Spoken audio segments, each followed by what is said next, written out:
propuesta era nombrar al secretario o secretaria municipal o a quien legalmente le sustituya.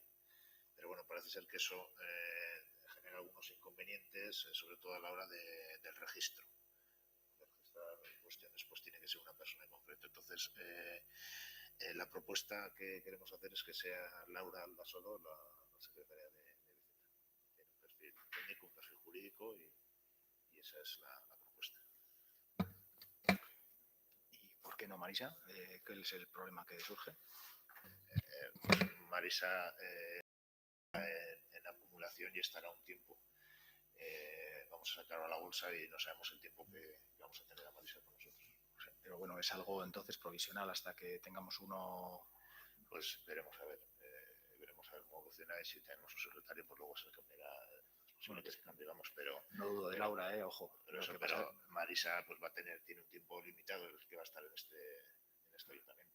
Digo más que nada porque en su día se cambió a la persona que estaba de secretario, Javi, sí. Y se pensó en el secretario. Hombre, pues yo creo que ese cambio lo hicisteis vosotros además, y tiene sentido, puede tener sentido. Pues hombre, yo lo que propongo es que sea hasta que tengamos un secretario más o menos estable, pues puede ser, pero que sea una medida provisional. Cuando venga el nuevo secretario veremos. Al final entendemos que sí, el secretario tendrá que dar su autorización, creo, para serlo, ¿no, Javi? Tendrá que aceptar serlo. Entonces, cuando venga el nuevo secretario, pues veremos cuál es la situación. Pero Marisa pues va a estar aquí un tiempo limitado y a la hora de que va a haber que hacer el cambio y no sabemos cuándo, pues yo creo que esto nos evita luego pues tener que andar con otros cambios. Bueno.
Por nuestra parte no hay problema. Y si luego lo puede firmar Joseba, por ejemplo, pues no hay ningún problema.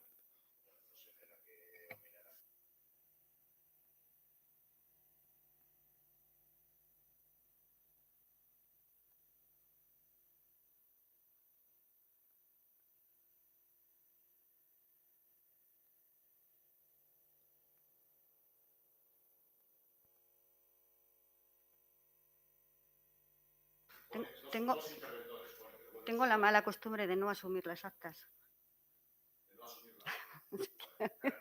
Que firme Joseba.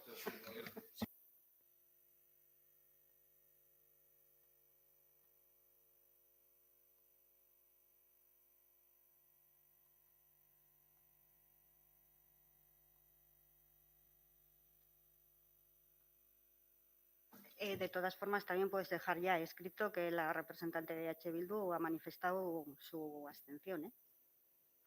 Es decir que, quiero decir que mi abstención no va a ser el punto que provoque.